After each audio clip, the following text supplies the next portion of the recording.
कि हमने ज़मज़म दिया, आबे गंगा दिया, तुमने भारत को दंगा ही दंगा दिया। तुमने एक रंग के ख्वाब देखे मगर, तुमने एक रंग के ख्वाब देखे मगर, हमने हिंदुस्तान को तिरंगा दिया।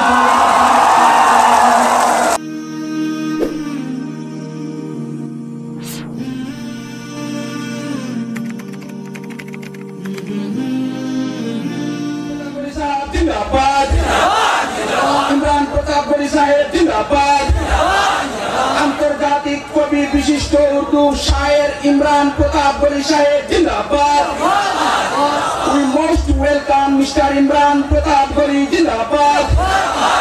हम अपने तहे दिल से इमरान प्रताप गढ़ी साहब को इस महफिल में और स्टेज में आमंत्रण करना चाहता हूँ और ये महफिल में आए। मैं यहाँ जो भी लोग हैं वॉलंटियर से उन सबको कहता हूँ कि वो इमरान प्रताप गढ़ी साहब जिंदाबाद। इमरान प्रताप गढ़ी साहब जिंदाबाद। इमरान प्रताप गढ़ी साहब जिंदाबाद। इमरान प्रताप गढ़ी साहब जिंदाबाद।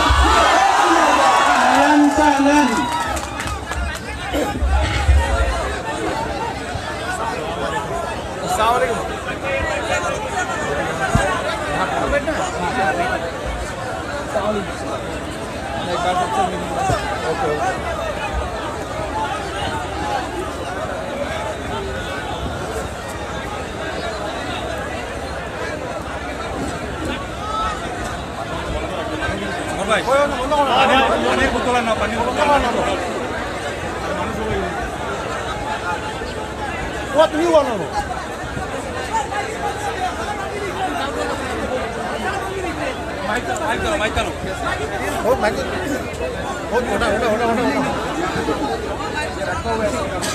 वो बुजुर्गों के लिए ये आइए यहाँ पे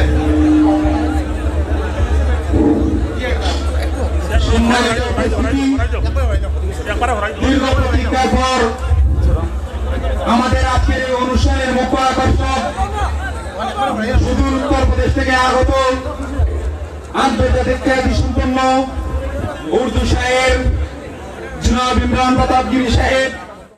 আমি हर प्रति मिस्टर प्रताप साहब का भी रुख करना चाहता हूँ कि मिस्टर प्रताप साहब हम ऐसे एक जगह में रहते हैं जहाँ का लोगों का आंसू कोई नहीं देखता है। हम लोग ऐसे मुल्क में हैं जहाँ पर वेस्ट साइड में बांग्लादेश है और अदर 3 साइड में हम लोगों का हिल्स एरिया है, जहाँ आज भी इंडिपेंडेंस की बात में एक भी नेशनल मीडिया यहाँ आज भी नहीं रखा हुआ है। डियर ब्रदर्स, यहाँ पे इतना बैकवर्ड है कि एक बार 2011 में यहाँ बैकवर्ड लिस्ट में हैलाकंदी डिस्ट्रिक्ट सबसे ऊपर रखा हुआ है। इसके बाद भी यहाँ एजुकेशन का जो सिस्टम है specially in Muslims and tea garden tribal and also females literacy बहुत कम है। यहाँ का लोगों का प्रॉब्लम्स, यहाँ का लोगों का जो भी सिचुएशन है वो कभी भी नेशनल मीडिया में नहीं जाता है। इसीलिए एक वॉइस के लिए नेशनल मीडिया में जब वो बैठेंगे, हम इस आसाम की इस हैलाकंदी डिस्ट्रिक्ट का इस बराक वैली का जो भी प्रॉब्लम्स हमने उनको सफर में आते हुए बताया, इन सब को मद्देनजर रखते हुए मैं आपको आज की महफिल में वेलकम करता हूं और अर्ज करता हूं आज इस महफिल में आप प्लीज ये लोग जो है ये बहुत टाइम से वेट कर रहा है, अभी उनको इंतजार का और मत दिया जाए। आपको इस महफिल में स्टेज में हम बुलाना चाहता हूं और आपकी दिलो दीवान से, आवाज से, सुर से, शायरी से, आपकी ओपन स्पेस से हम लोग आपको ओपन स्पेस दे रहा हूं। जो भी है कभी भी हम ऐसा नहीं सुना जो आप सुनने वाले हैं। अस्सलाम वालेकुम।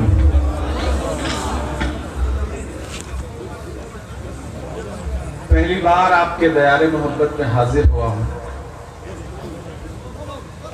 कभी ख्वाब में भी ये नहीं सोचा था कि इन इलाकों में आपसे मुलाकात करने का मौका मिलेगा, लेकिन ये 2 डेज की जो इस्लामिक कॉन्फ्रेंस है इसके जो ऑर्गेनाइजर्स हैं इनका बहुत शुक्रिया अदा करूंगा जिन्होंने ये मौका फराहम किया है। मेरी आंखों के सामने बड़ी तादाद में हैलाकांडी, करीमगंज, सिलचर, इस एतराफ के लोग बैठे हैं। मेरा ख्याल है कि जबान समझ में आ रही है, आप लोग समझते हैं ना? हाँ, मुझे बताते रहिएगा वरना मुझे लगेगा कि मैं बोले जा रहा हूँ और आप समझ नहीं पा रहे। हाँ, मैं देख रहा हूँ, मैं कोशिश कर रहा हूँ।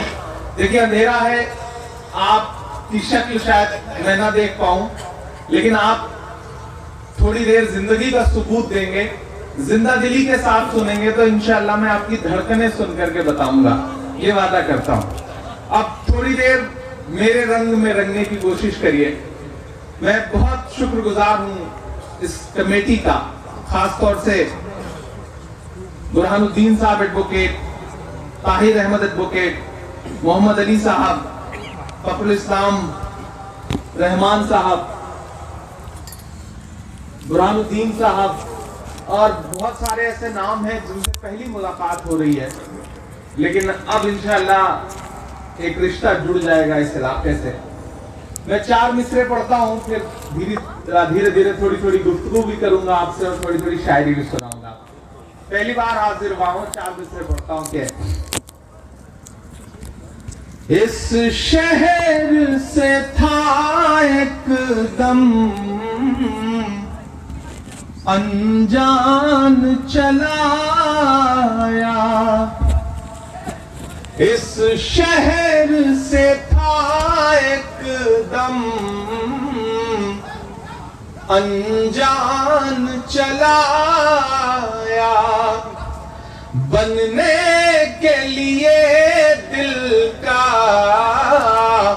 मेहमान चलाया, बनने के लिए दिल का मेहमान चलाया। कुछ तो थी कशिश यारो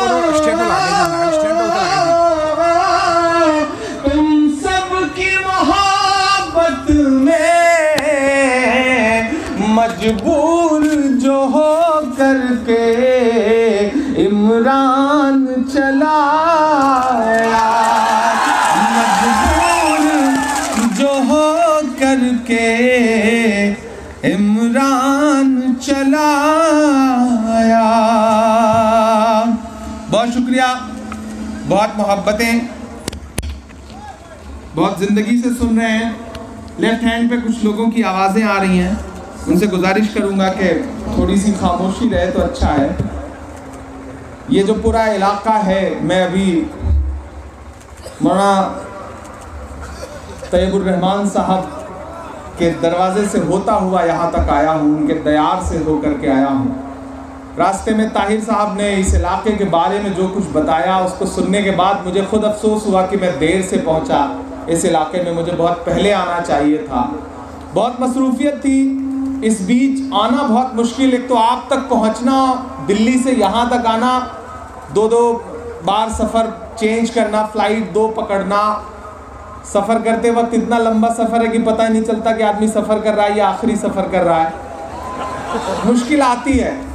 लेकिन आज यहाँ आकर के जो जिंदा दिल लोग मुझे नज़र आ रहे हैं, जो नई नस्लें मेरी नज़र आ रही हैं, और उनकी आंखों में जो चमक है, जो खुशी है, उसे देख के मैं कह सकता हूँ कि मोहब्बत का अगर इम्कान होता तो घर में मीर का दीवान होता। तेरी महफिल में आकर सोचते हैं ना आते तो बड़ा नुकसान होता। आपकी मोहब्बतों का शुक्रिया अदा करता हूँ, जिस जुनून के साथ आप यहाँ बैठे हैं उसको सलाम करता हूँ। ये इलाका बहुत खूबसूरत इलाका है अल्हम्दुलिल्लाह। बस ये है कि इस इलाके की बातें दुनिया तक नहीं पहुँची जिसे पहुँचने की बहुत ज़रूरत थी। एक ऐसे वक्त में आया हूँ जब सियासत आपके दरवाजे तक दस्तक दे रही है, लेकिन ये सियासी महफिल नहीं है। मैं आपसे कोई सियासी गुफ्तगू भी नहीं करूँगा, लेकिन वो सब कुछ आपसे बातचीत ज़रूर करूँगा कि आपको लगेगा कि कोई एक नई नस्ल की एक आवाज़ आई थी और उसने हमारे दिल की बात कह दी। मैं आसाम में खड़ा हूँ, मैं हैलाकांडी में खड़ा हूँ और 4 मिसरे पढ़ता हूँ कि अपने बुजुर्गों की अजमत और नाम बचाए रखिएगा, अपने बुजुर्गों की अजमत और नाम बचाए रखिएगा। अमन मोहब्बत वाला सब पैगाम बचाए रखिएगा, अमन मोहब्बत वाला हर पैगाम बचाए रखिएगा। हम यूपी को बचा नहीं पाए हैं उनके चंगुल से। अब अगर मेरे एहसास आप तक पहुँचे और आप जो मैं आपको समझाना चाह रहा हूँ वहाँ तक पहुँचे, तो मुझे जिंदा दिली का सबूत दे करके मुझे बताइएगा कि आप इमरान को सुन रहे हैं। मैं पढ़ता हूँ कि अमन मोहब्बत वाला हर पैगाम बचाए रखिएगा। मुझे खुशी है कि ये जो कॉन्फ्रेंस है वो अमन के लिए है, मोहब्बत के लिए है, एकजुटता के लिए है, एकजहती के लिए है, तमाम मजहबों की एकजुटता के लिए है। मैं इस टीम को ख़ास तौर से मुबारकबाद देता हूँ, वरना हम तो आसाम से ऐसी ऐसी आवाज़ें सियासी रहनुमाओं की सुनते हैं कि उन्हें सुन करके लगता है कि अल्लाह ने इन्हें जहन भी दिया है या नहीं दिया है। हमेशा नफ़रतों की बात करने वाले सियासी लोगों की आवाज़ें सुनते हैं, लेकिन मुझे फ़ख्र है कि कुछ नौजवान भी यहाँ ऐसे रहते हैं जो मोहब्बतों का पैगाम देने के लिए महफिलें जुटाते हैं और हज़ारों लोग उसे सुनने के लिए आते हैं। मैं आपको सलाम करता हूँ, एक बार आप अपने लिए ताली बजाएं, आप अपनी मोहब्बत के लिए ताली बजाएं। मैं शेर पढ़ता हूँ, ताली बजाएं आप कि अमन मोहब्बत वाला हर पैगाम बचाए रखिएगा, अपने बुजुर्गों की अजमत और नाम बचाए रखिएगा। हम यूपी को बचा नहीं पाए हैं उनके चंगुल से, आप दरिंदों से अपना आसाम बचाए रखिएगा, आप दरिंदों से अपना आसाम बचाए रखिएगा। अमन मोहब्बत वाला हर पैगाम बचाए रखिएगा। ये बड़ी खूबसूरत सरजमीन है। मौलाना तैयबुर रहमान साहब जैसी शख्सियत यहाँ हुई है, तो सियासत में मोइनुल हक साहब ने बड़ा काम किया है, मैंने बड़ा नाम उनका सुन रखा था। सिद्दीक अहमद साहब, बड़ा काम उनका भी रहा है। शहीदुल आलम चौधरी साहब के इलाके से भी हम लोग होकर के गुजर रहे थे और उनके लिए भी आवाम के दिल में मैंने एक एहतराम देखा है। तो मैं इस सरजमीन पर खड़ा होकर के ये कह सकता हूँ, यकीनन आप ऐसी जगह हैं जो बाकी हिंदुस्तान से बहुत दूर भी है और अलहदा भी है और आपकी आवाज़ें वहाँ तक नहीं पहुँचती हैं, लेकिन आपने जो शुरुआत की है, इंशाअल्लाह मैं एक वादा यहाँ खड़ा होकर के ज़रूर करता हूँ कि आज के बाद मैं हिंदुस्तान के जिस भी शहर में, जिस भी किसी प्रोग्राम में जाऊँगा, मैं आपके इलाके की मोहब्बत का जिक्र ज़रूर करूँगा। सलाम आपकी मोहब्बत को। बहुत सारे लोग इस महफिल में ऐसे होंगे जिन्होंने सोशल मीडिया के प्लेटफॉर्म से शायद मुझे सुना हो, या कुछ ऐसे भी लोग होंगे जो शायद पहली बार सुन रहे हों। मैं कोशिश करूंगा मैं आपको वो सब कुछ सुनाऊं जिसके लिए या तो बहुत बदनाम हूं या बहुत मशहूर हूं। कोशिश करूंगा कि आपको वहां तक पहुंचाऊं, थोड़ी थोड़ी सियासी गुफ्तगू भी करता रहूं। लेकिन आज जो मेरी नई नस्लें सामने बैठी हैं, उनको देख करके दिल में एक एहतराम आ रहा है, और ये एहतराम पूरी दुनिया करे। हमसे गलतियां ये हुई कि हमने उस राह पर चलना छोड़ दिया जिस राह पर चलने के लिए हम पैदा हुए थे। एक बड़े हिंदी के राइटर ने एक बात कही, उनका महेंद्र कुमार उनका नाम है। उन्होंने एक बड़ी बात कही है, इस्लामिक कॉन्फ्रेंस है इसलिए मैं उसका जिक्र ज़रूर कर रहा हूँ। उन्होंने एक जगह लिखा कि मुसलमानों, दुनिया ये नहीं पढ़ेगी कि तुम्हारी किताबों में क्या लिखा है। मेरी बात को बहुत संजीदगी से सुनिएगा। उन्होंने कहा कि मुसलमानों, दुनिया ये नहीं पढ़ेगी कि तुम्हारी किताबों में क्या लिखा है, वो तुम्हें पढ़ेगी, तुम्हें देखेगी और अंदाज़ा लगाएगी कि तुम्हारे कुरान में क्या लिखा है, तुम्हारी हदीसों में क्या लिखा है। इसलिए अपने किरदार को, अपने आप को अपनी हदीसों जैसा बनाओ, कुरान में जो लिखा है उस जैसा बनाओ, तब दुनिया समझेगी कि तुम मुसलमान हो। इमरान एक शेर पढ़ता है कि सच की पहचान बनकर जियो तो सही, सच की पहचान बनकर जियो तो सही, तुम निगहबान बनकर जियो तो सही। ये ज़माना अदब से झुकाएगा सर, ये ज़माना अदब से झुकाएगा सर, तुम मुसलमान बनकर जियो तो सही, तुम मुसलमान बनकर जियो तो सही। देखिए इस तरफ जो लोग खड़े हैं माशाल्लाह बड़े जिंदा दिल हैं, उनकी आवाज़ें तो सुनाई पड़ रही हैं। इधर जो जमीन पर बैठे हैं लोग, ऐसे इलाके में मैं आपको बीच में माफी चाहता हूँ, और यकीनन हर दिल में आप बसते हैं, यहाँ हर कोई आपका इंतजार करता है, आपको सुनता है, और आपके अशार यहाँ बहुत अच्छी तरह सुनाए जाते हैं। लेकिन हालात ने ऐसी हालत पैदा कर दी कि हालात ज़माने के संभलने नहीं देते। हम साथ में चलते हैं तो चलने नहीं देते। नफरत की हवाओं को ज़माने से मिटा दो, उल्फत के चिरागों को तो जलने नहीं देते। इसलिए इमरान भाई आप पढ़ते जाइए, हम दिल से सुनते जा रहे हैं। देखिए किसी का एक शेर है कि हवा के रुख पे रहने दो तो जलना सीख जाएगा। बिल्कुल, हवा के रुख पे रहने दो तो जलना सीख जाएगा, कि बच्चा लड़खड़ाएगा तो चलना सीख जाएगा, कि बच्चा लड़खड़ाएगा तो चलना सीख जाएगा। और तुम अपना दिल मेरे सीने में कुछ दिन के लिए रख दो, तुम अपना दिल मेरे सीने में कुछ दिन के लिए रख दो, यहाँ रहकर ये पत्थर भी पिघलना सीख जाएगा, यहाँ रहकर ये पत्थर भी पिघलना सीख जाएगा। बहुत शुक्रिया, बहुत अच्छा सुन रहे हैं आप और बहुत अच्छी निजामत कर रहे हैं आप, आपको सलाम करता हूँ। तमाम बड़े बुजुर्ग यहाँ बैठे हैं, मुझे बड़ी दुआएं मिली हैं आप सबसे।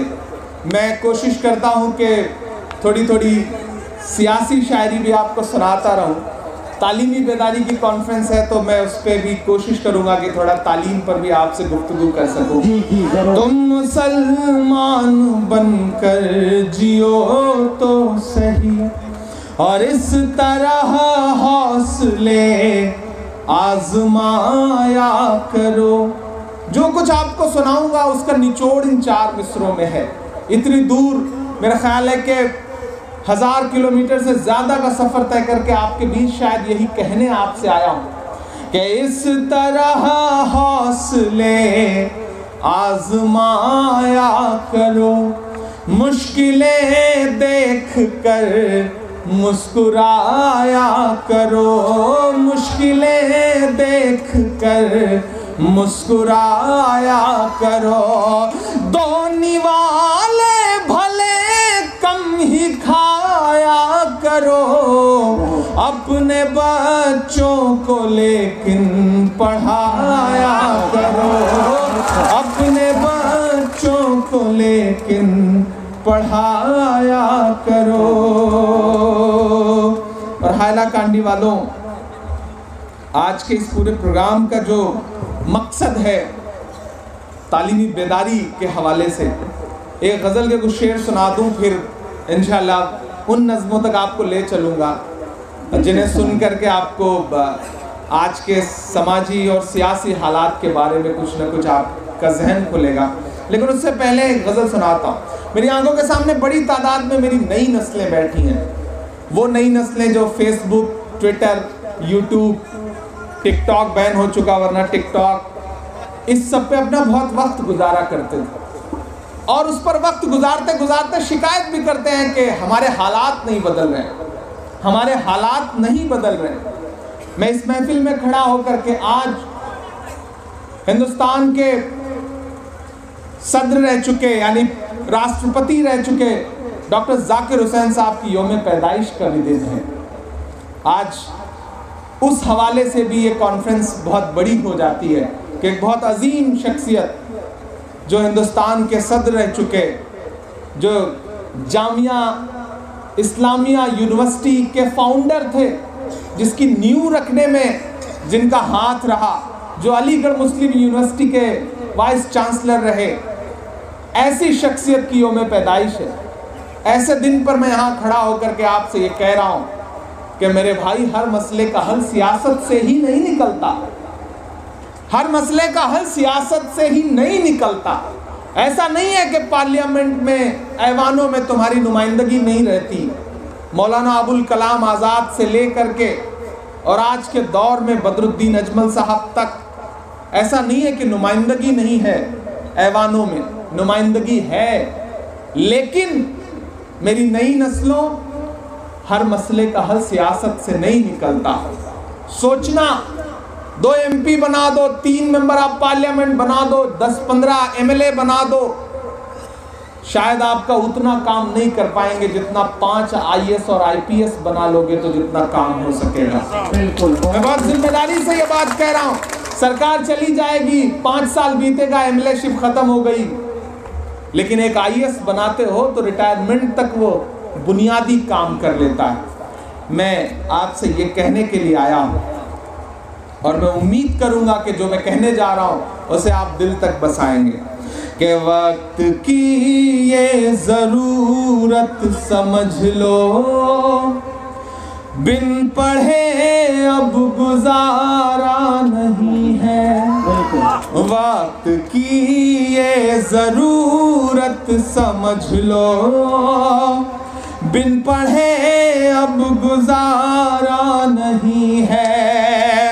वक्त की ये ज़रूरत समझ लो, बिन पढ़े अब गुजारा नहीं है।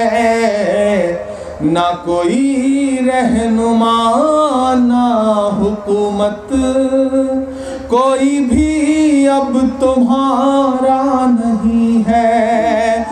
ना कोई रहनुमा ना हुकूमत, कोई भी अब तुम्हारा नहीं है। और इब्तिदा लफ्ज़ इक़रा से यारो, जिसके कुरान की हो रही हो। इब्तिदा लफ्ज़ इक़रा से यारो, जिसके कुरान की हो रही हो। कौम ऐसी भी रह जाए जाहिल, ये खुदा को गवारा नहीं है। कौम ऐसी भी रह जाए जाहिल, ये खुदा को गवारा नहीं है। और एक शेर पढ़ता हूँ कि तुम पढ़ो और पढ़ कर लिखो सब, वरना तारीख बदली मिलेगी। अब तो हुकूमतों ने मिशन बना लिया। मैं एक सुबह सो के उठा दिल्ली में तो पता चला इलाहाबाद अब इलाहाबाद नहीं है। मैं अगली सुबह सो के उठा तो पता चला कि फैज़ाबाद अब फैज़ाबाद नहीं है। मैं एक और सुबह सो के उठा तो किसी और शहर का नाम बदला जा चुका। मैं एक और सुबह उठता हूँ तो पता चलता है कि किसी और शहर का नाम बदला जा चुका है। दरअसल इन हुकूमतों के पास ये जो नई हुकूमतें आई हैं, वो आपकी निशानियां मिटाना चाहती हैं, वो आपका नाम मिटाना चाहते हैं। लेकिन मैं तो अलग ऐलान खड़ा होकर के वहां भी पढ़ता हूं कि तुम्हारे पहले बोला है तुम्हारे बाद बोलेंगे, तुम्हारे पहले बोला है तुम्हारे बाद बोलेंगे, तुम्हारे फैसले बिल्कुल है बेबुनियाद बोलेंगे।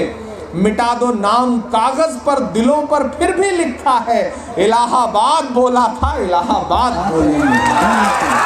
हमें बोलना तो पड़ेगा। ये ऐसा दौर है कि इस दौर में अगर आप चुप रहे तो आपकी चुप्पी आपकी आने वाली नस्लों तक को मिटा देगी।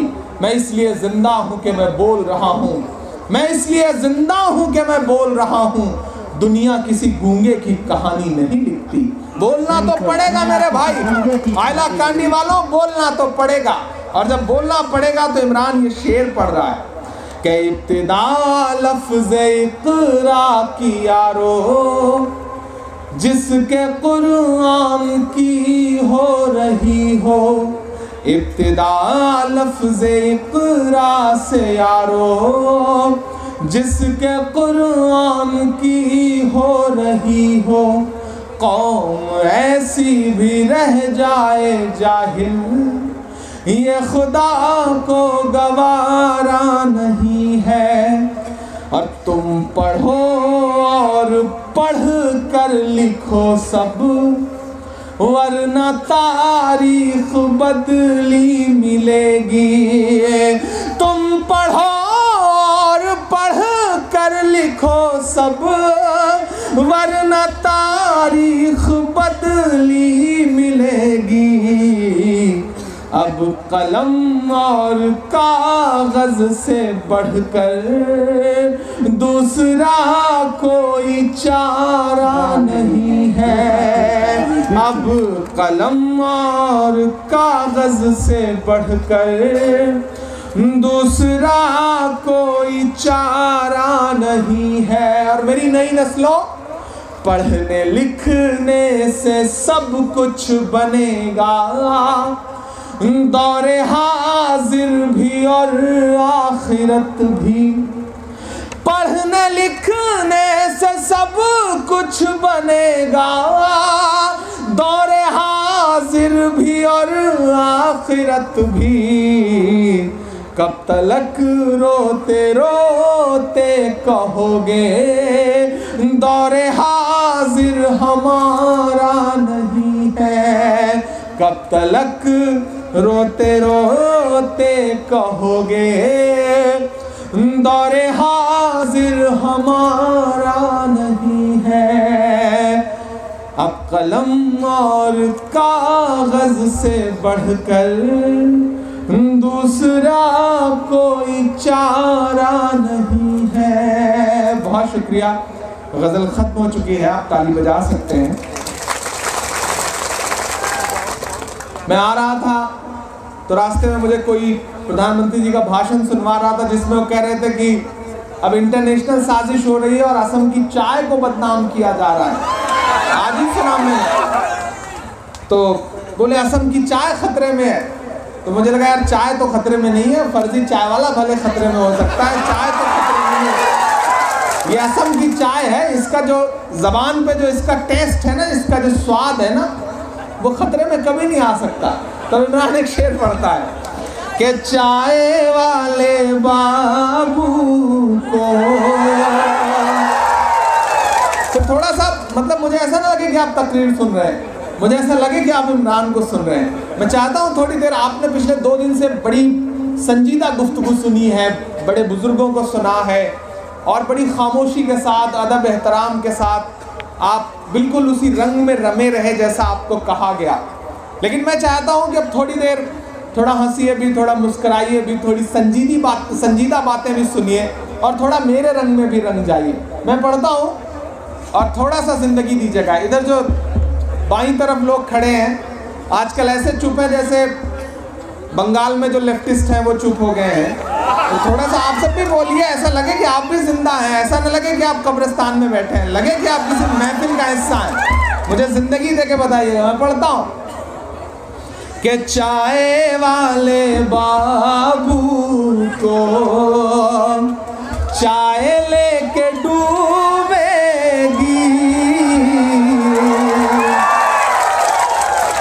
शुरुआत आप ही करेंगे इंशाल्लाह, मुझे पूरा यकीन है कि चाय वाले बाबू को चाय लेके डूबेगी। चाय से बचेंगे तो गाय लेके डूबेगी। चाय से बचेंगे तो नोटबंदी GST सबसे बच भी जाए पर। अब मेरे एहसास तक पहुंचना तो बताना मुझे सुन के कि नोटबंदी GST सबसे बच भी जाए पर उस नजीब की माँ की हाय लेके डूबेगी। उस नजीब की माँ की हाय लेके डूबेगी। चाय वाले बाबू को चाय लेके डूबेगी।